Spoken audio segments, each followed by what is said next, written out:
Hello students, class 9th में हम आपको पढ़ा रहे हैं लास्ट चैप्टर खाद्य उत्पादन में सुधार या इम्प्रूवमेंट ऑफ फूड रिसोर्सेस। ये चैप्टर का नाम है और इस चैप्टर में बहुत सी चीज़ें हमने आपको बताया था कि फूड रिसोर्स होता क्या है या जो समस्त जीव होते हैं उन जीव को ऊर्जा प्राप्ति के लिए ऊर्जा जो प्राप्त होती है वह उसके लिए भोजन की आवश्यकता होती है और भोजन जो होता है वह हमें पेड़ पौधों से प्राप्त होता है। पेड़ पौधे जो होते हैं जैव रासायनिक क्रिया करते हैं या आप कहें कि प्रकाश संश्लेषण की क्रिया करते हैं और प्रकाश संश्लेषण के द्वारा भोजन का निर्माण करते हैं। और यह भोजन जो होता है पौधे के विभिन्न भागों में जो होता है वो संचित हो जाता है। इसके बाद भोजन का उपयोग जो होता है जंतु अपनी जैविक क्रियाओं को संचालित करने के लिए उसको ग्रहण करता है, जिससे उसको ऊर्जा प्राप्त होती है। यहाँ पे कहा गया है कैसे हम जो है खाद्य संसाधन में सुधार करें। सुधार की आवश्यकता क्यों पड़ी? क्योंकि आप जानते हैं कि जनसंख्या जो है तेजी से बढ़ रही है, पॉपुलेशन तेजी से बढ़ रही है। इसलिए बढ़ती हुई जनसंख्या को उनकी आवश्यकताओं की पूर्ति के लिए खाद्य संसाधन में सुधार करने की आवश्यकता होती है, जिससे सबको अपनी आवश्यकताओं की पूर्ति हो सके। अगर हम पारंपरिक तरीके से जैसे हम खेती करते हैं, अगर उस तरीके से अगर हम खेती करें तो बढ़ती हुई जनसंख्या को हम खाद्यान्न की आपूर्ति नहीं कर पाएंगे। इसलिए समय समय पर वैज्ञानिकों ने जो है अनेक जो है सुधार के कार्यक्रम चलाए। उन सुधार के कार्यक्रमों के द्वारा जो है अच्छी किस्में तैयार की, अच्छी नस्लें तैयार की,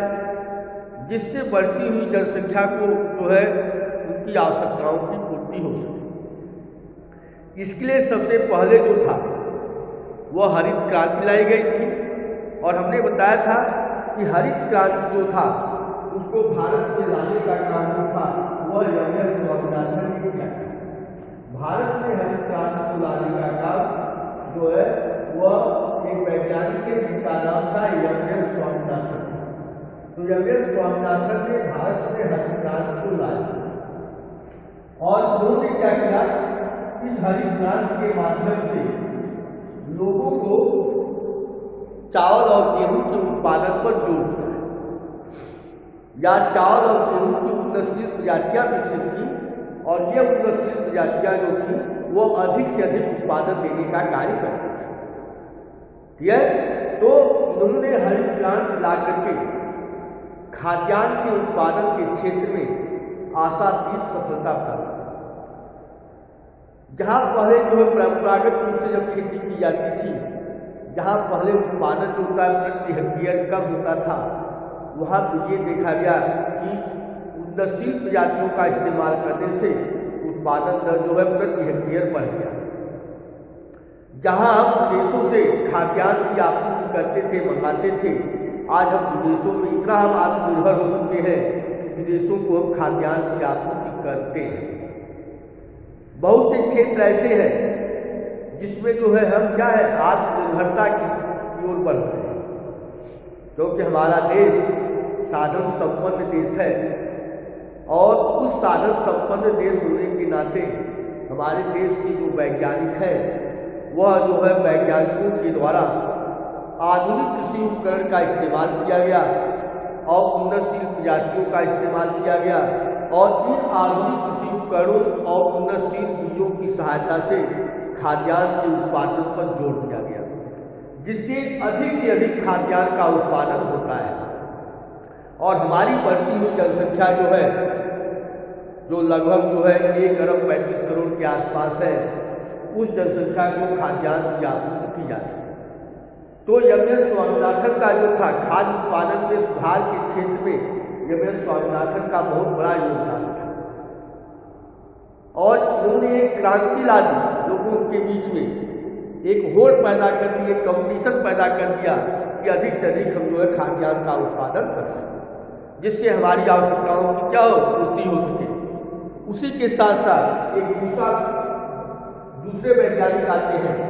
जिन्होंने दुग्ध क्रांति लाई थी, और दुग्ध क्रांति का जनक होता है जिसको श्वेत क्रांति की जनक कहते हैं। श्वेत क्रांति की जनक के रूप में होता है वर्गीज कुरियन को जाना जाता है। वर्गीज कुरियन इन्होंने जो है श्वेत क्रांति लाई थी। वर्गीज कुरियन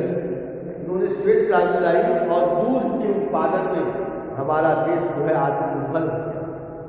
इन्होंने क्या किया कि ऐसी नस्लें तैयार की, ऐसे जो होता है गाय भैंस बकरी जो दूध उत्पादन करती है, उन दूध उत्पादन करने वाली जो नस्लें थी, ऐसी नस्लें तैयार की कि वह अधिक से अधिक मात्रा में दूध देती है, दूध का उत्पादन करती है, जिससे जो होता है कि हमारे देश के जो बच्चे कुपोषित हो जाते थे, पोषण का शिकार हो जाते थे, उससे बचाव के लिए उन्होंने दूध क्रांति लाई। और दूध जो होता है आप जानते हैं एक संतुलित आहार होता है, बैलेंस डाइट होता है, जिसमें सभी प्रकार के पोषक तत्व जो होते हैं, कार्बोहाइड्रेट, वसा, प्रोटीन, विटामिन से सब क्या होते हैं, पाए जाते हैं। ये संतुलित आहार होता है, इसमें मिलता है। तो वर्गीज कुरियन ने क्या किया, श्वेत क्रांति लाई और श्वेत क्रांति के द्वारा दूध के उत्पादन पर जोर दिया गया। तो इस तरह वैज्ञानिकों ने श्वेत क्रांति, नीली क्रांति, पीली क्रांति आदि क्रांतियों के माध्यम से लोगों को जागरूक किया, और जागरूक करने के बाद जो है उत्पादन को अधिक से अधिक उत्पादन करने के लिए प्रेरित किया।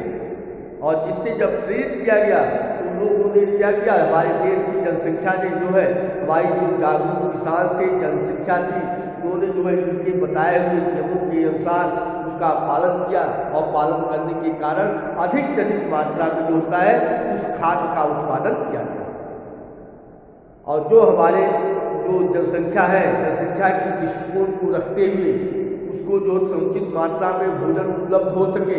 सबको पर्याप्त मात्रा में भोजन उपलब्ध हो सके, कोई कुपोषण का शिकार न हो, इसके लिए अधिक से अधिक खाद्य उत्पादन पर जोर देने का काम किया गया। क्योंकि आप जानते हैं गेहूं और चावल जो होता है वह स्टेपल फूड कहलाता है। स्टेपल फूड का मतलब होता है कि सबसे अधिक मात्रा में उपयोग में आने वाली फसलें होती हैं, और इसके उत्पादन पर जोर देने के कारण हमारी जो है आवश्यकताएं होती है वह पूरी हो जाती है। क्योंकि गेहूं और चावल सबसे अधिक मात्रा में खाया जाने वाला पोषक प्राप्त होता है, और उसके बाद जो होता है गेहूं का नंबर आता है। बहुत से ऐसे राज्य हैं जहाँ पर गेहूं का उत्पादन जो है प्रथम नंबर पे आता है, और बहुत से ऐसे राज्य हैं जहाँ पर चावल का उत्पादन अधिक मात्रा में होता है। तो इस तरह जो है उन्नतशील प्रजातियों का इस्तेमाल करके अधिक से अधिक जो है अच्छी किस्म की नस्लों का उपयोग करके हम क्या करते हैं कि जो है दुग्ध क्रांति के क्षेत्र में, हरित क्रांति के क्षेत्र में काफ़ी जो है आगे बढ़ते हैं। अब वैज्ञानिक जो है ऐसी ऐसी किस्मों की खोज कर चुके हैं जिसमें प्रोटीन, वसा, विटामिन आदि की प्रचुर मात्रा पाई जाती है। अब आप जानते हैं जितने भी अनाज होते हैं, सीरियल वाले दाने हैं, उनमें कार्बोहाइड्रेट पाया जाता है। जैसे गेहूं है, चावल है, उसमें कार्बोहाइड्रेट होते हैं प्रचुर मात्रा में पाए जाते हैं। उसी तरह जितने दलहनी फसलें होती हैं, दाल वाली फसलें होती हैं, उसमें प्रोटीन जो है प्रचुर मात्रा में पाया जाता है। उसी तरह जो होता है घी है, मक्खन है, और इसके बाद तेल है, ये सब जो इससे जो होता है तो क्या मिलता है, वसा मिलता है। आयली जो चीज़ें होती हैं इससे वसा मिलता है। इसके बाद साग सब्जियाँ वगैरह होती हैं, खनिज लवण वगैरह होते हैं, ये सब हमको जो है विटामिन वगैरह है, ये सब हमको जो है साग सब्जियों से प्राप्त होते हैं। और इस तरह जो होता है कि सब मिल करके एक पोषक तत्व का निर्माण करता है, और यह पोषक तत्व जो होता है हमारी शरीर की वृद्धि और विकास में क्या करते हैं, सहायक होते हैं, और अधिक से अधिक मात्रा में इसका उपयोग किया जाता है। समुचित उपयोग करके हम जो है अपनी शरीर की वृद्धि और विकास में सहयोग कर सकते हैं। और हम जानते हैं कि हमारे यहाँ जो मौसम होता है, आप जानते हैं 3 प्रकार की फसलें बोई जाती हैं। एक रबी की फसल होती है, दूसरी जो है खरीफ की होती है, तीसरी जो होती है जायद की फसल कहलाती है। जो रबी की फसल होती है, आप जानते हैं कि रबी की जो फसलें होती है वह आपका जो होता है अक्टूबर नवंबर के महीने में बोई जाती है, और अप्रैल और मई के महीने में पक करके वो तैयार हो जाती है। ये रबी की फसल कहलाती है। और उसमें जो होता है रबी की जो फसल होती है उसमें गेहूँ जो होता है रबी की फसल कहलाती है। इसके अलावा चना है, मटर है, ये सब भी रबी की फसल में आती है। इसके अतिरिक्त जो होता है अरहर भी होता है रबी की फसल में ही आता है, मतलब उसको भी बोया जाता है। तो ये सब चीज़ें क्या होती है रबी की फसल में आती है। इसके बाद जो खरीफ की फसल आती है वह मानसून पे आधारित होती है। जून जुलाई के महीने में बोते हैं हमें, जब बारिश शुरू होती है, बारिश का सीजन होता है, उसी समय जून जुलाई में ये जो है बोया जाता है। और जब जून जुलाई में हम बोते हैं और ये लगभग आपका अक्टूबर नवंबर में क्या होती है तैयार हो जाती है, या हम कहें सितंबर अक्टूबर में तैयार हो जाती है ये। और इसमें जो होता है खरीफ की जो फसल होती है वो आपका देखिए क्या होता है, चावल होता है, धान होता है, मक्का होता है, ये सब जो होते हैं क्या ये सब जो है हमारी जो है क्या कहलाती है खरीफ की फसल कहलाती है। लेकिन इसके बाद उड़द की होता है, उड़द है, मूंग है, ये सब हम सनई वगैरह बोलते हैं, ढेंचा वगैरह बोलते हैं, या जो है जायद की फसल में आती है। या जो साग सब्जी वाली फसलें होती हैं जिसमें साग सब्जियाँ उगाई जाती हैं वह जो कि जायद की फसल कहलाती है। ठीक है, तो इस तरह हमारे देश में 3 प्रकार की फसलें उगाई जाती हैं, रबी, खरीफ और जो होती है जायद की फसल होती है। और इस तरह जो होता है खाद्य के उत्पादन में हम सुधार कर सकते हैं, मतलब इतना इस्तेमाल किया जा सकता है, या इस तकनीक का इस्तेमाल करके हम खाद्य संसाधन के क्षेत्र में आत्मनिर्भर क्या होते हैं हो सकते हैं। इसके बाद होता है कि इसमें जो है कैसे इसका प्रबंधन किया जाए, मतलब प्रबंधन करने के लिए जो होता है कि खेतों की जो है उर्वरा शक्ति बनी रहे, जिससे उसमें पोषक पदार्थ जो है समुचित मात्रा में बने रहे। उन पोषक पदार्थों के लिए समुचित मात्रा में बनाए रखने के लिए आप देखते हो कि व्यावसायिक स्तर पे हम जो है खाद का इस्तेमाल करते हैं, कमर्शियल स्तर पे जो होता है खाद का इस्तेमाल किया जाता है, और उस खाद के द्वारा जो है मृदा में पोषक तत्व को बनाए रखने में सहयोग किया जाता है। इसके अलावा देखते हो कि गाँव में जो होता है ऑर्गेनिक खेती, जैविक खेती की जाती है, या आप कहें जैविक खाद तैयार की जाती है, जिसमें वर्मी कंपोस्ट होता है। तो वर्मी कंपोस्ट क्या होता है, केंचुए के द्वारा तैयार की गई खाद होती है, या घरों से निकलने वाले जो छिलके वगैरह होते हैं, उन छिलके की जो अपशिष्ट पदार्थ होते हैं, उन अपशिष्ट पदार्थों से जो होती है क्या होती है खाद तैयार की जाती है। तो वह जो होता है कि खाद के रूप में इसका इस्तेमाल करते हैं, जिससे मृदा की उर्वरा शक्ति बढ़ जाती है। और जब मृदा की उर्वरा शक्ति बढ़ती है तो खाद्यान्न का उत्पादन क्या होता है, अधिक से अधिक होता है। हमें फर्टिलाइजर पर जो होता है, जो उर्वरक पर क्या होता है, जो व्यावसायिक स्तर पर जो खाद तैयार की जाती है वह उर्वरक कहलाती है, उसके ऊपर हमें निर्भरता कम करनी चाहिए, क्योंकि उससे हमारी भूमि जो होती है उपजाऊ हो जाती है। अधिक से अधिक पैदावार प्राप्त करने के लिए हम क्या करते हैं कि उसमें अधिक से अधिक जो है खाद का इस्तेमाल करते हैं, रासायनिक खाद का इस्तेमाल करते हैं, जो मिट्टी को प्रदूषित कर देती है या मृदा को प्रदूषित कर देती है, जिसके कारण मृदा धीरे धीरे क्या होती है बंजर हो जाती है, अनुपजाऊ हो जाती है। जबकि चाहिए कि एक जो जागरूक किसान होता है, जागरूक किसान अगर तो अपने खेत की मिट्टी की जांच कराए, उस मिट्टी के अंदर जिस पोषक पदार्थ की कमी हो उस पोषक पदार्थ का वह अगर उपयोग करता है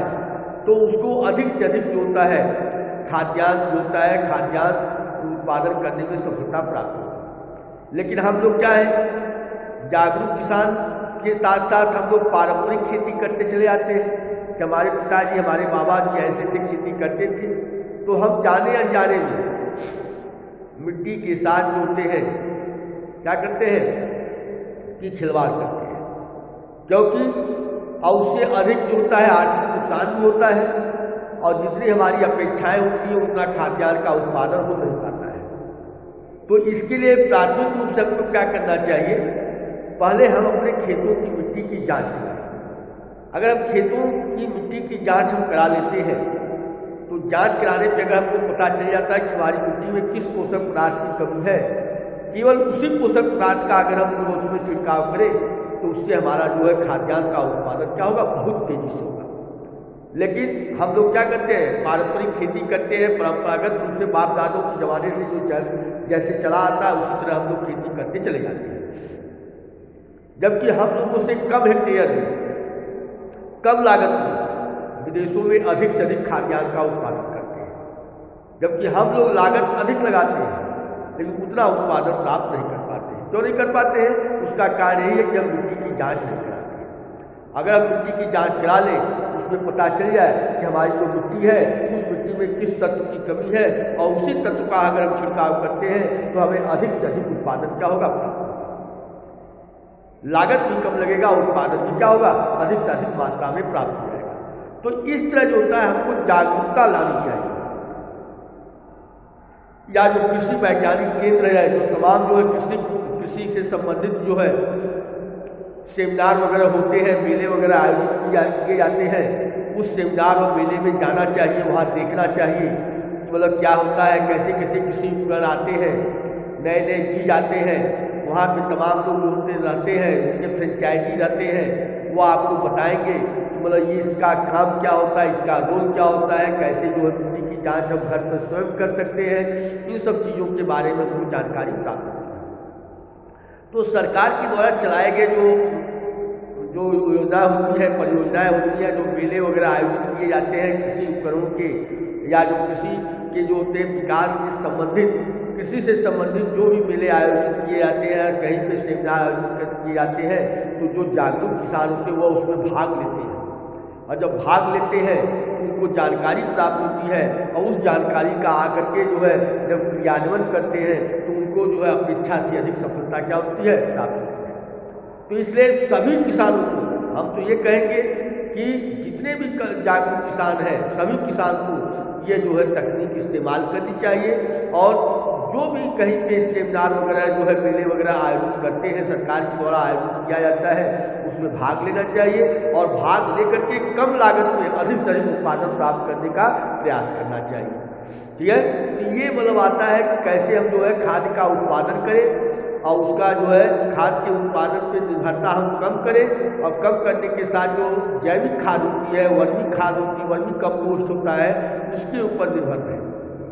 जैसे आपने देखा है बहुत से ऐसे होते हैं किसान होते हैं जो सनई है, ढेंचा है, बो देते हैं, और बो करके उसको मिट्टी में पलट देते हैं। जब कुछ सेंटीमीटर लंबाई की हो जाता है तो उसको मिट्टी में पलट दिया जाता है, और जब पलट दिया जाता है वो जब सड़ गल जाता है तो वह खाद के रूप में परिवर्तित हो जाता है, तो वह जैविक खाद कहलाती है। या जो भी खेतों के अपशिष्ट पदार्थ होते हैं, उन अपशिष्ट पदार्थों को अगर खेतों में ही अगर उसको फैला करके उसकी जुताई कर दी जाए या मिट्टी में मिला दिया जाए तो वह सड़ करके जो होते खाद के रूप में परिवर्तित हो जाती है, तो वह जैविक खाद कहलाती है। और जो जैविक खाद जो होती है वह मृदा को प्रदूषित नहीं करती है, मृदा प्रदूषण रहित करती है,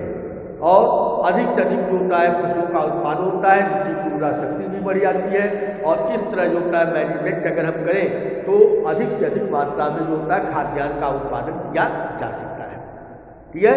इसके बाद उसके खाद्य उत्पादन के साथ साथ आता है कि तमाम सिंचाई के साधन होते हैं, क्योंकि आप जानते हैं पानी जल ही जीवन होता है, तो पौधों के लिए भी सिंचाई की आवश्यकता होती है। कोशिश ये की जाए कि जो छिड़काव विधि की सिंचाई होती है वह सबसे अच्छी मानी जाती है, क्योंकि पानी उसमें दुरुपयोग कम होता है, जबकि अगर जो होता है फैलाव जो विधि होती है जिससे हम सिंचाई करते हैं, ठीक है, जो पानी को पूरा भर देते हैं उसको, तो वहाँ पे पानी की जो होती है हानि ज़्यादा होती है और नुकसान ज़्यादा होता है, और जितनी हमको अपेक्षा होती है पानी देना चाहिए उससे अधिक पानी हो जाता है तो फसलों को नुकसान पहुँचता है। तो ज़्यादातर कोशिश अगर हो कि अगर छिड़काव विधि के द्वारा अगर सिंचाई कर दी जाए जो है वह ज़्यादा बेहतर होता है, क्योंकि पानी जब जो होता है ऊपर से आप देखते होंगे जो गिरता है वह पानी जो होता है फसलों के बीच में पहुँचता है, और जिससे जो होती है उस फसल की वृद्धि जो होती है, ग्रोथ जो होती है बहुत तेज़ी से होती है, और उसकी जो जैविक क्रियाएँ होती हैं वह जो होता है क्या होता है उसके द्वारा जो है चलती रहती है, उसकी वृद्धि होती रहती है। तो इस तरह करने का मतलब होता है कि हम जो है संसाधनों में जो सुधार करना है, खाद्य संसाधनों में जो सुधार करना है, वह इनके मार्गदर्शन में रहते हुए मतलब इस नियमों का पालन करते हुए, उन्नतशील प्रजातियों का इस्तेमाल करते हुए, उन्नतशील कृषि उपकरणों का इस्तेमाल करते हुए अधिक से अधिक हम खाद्यान्न की आपूर्ति कर सकते हैं या खाद्यान्न का उत्पादन कर सकते हैं। हमको व्यावसायिक स्तर पर जो खाद उपलब्ध होती है उसका कम से कम इस्तेमाल करें, वर्मी कंपोस्ट जैविक खाद इसका अधिक से अधिक हम क्या करें इस्तेमाल कर सकते हैं। और मृदा की पोषक तत्वों की जांच करा सकते हैं। या आप कहें कि जो मिट्टी होती है, मिट्टी की जांच करा करके जिस पोषक तत्व की आवश्यकता होती है उस पोषक तत्व का अगर उपयोग करें तो वह मृदा की उपजाऊ क्षमता अधिक होगी और अधिक से अधिक उत्पादन क्या होगा, प्राप्त हो सकता है। ठीक है, तो आज की दिन इतना ही, अगले दिन आपको और समझाएंगे।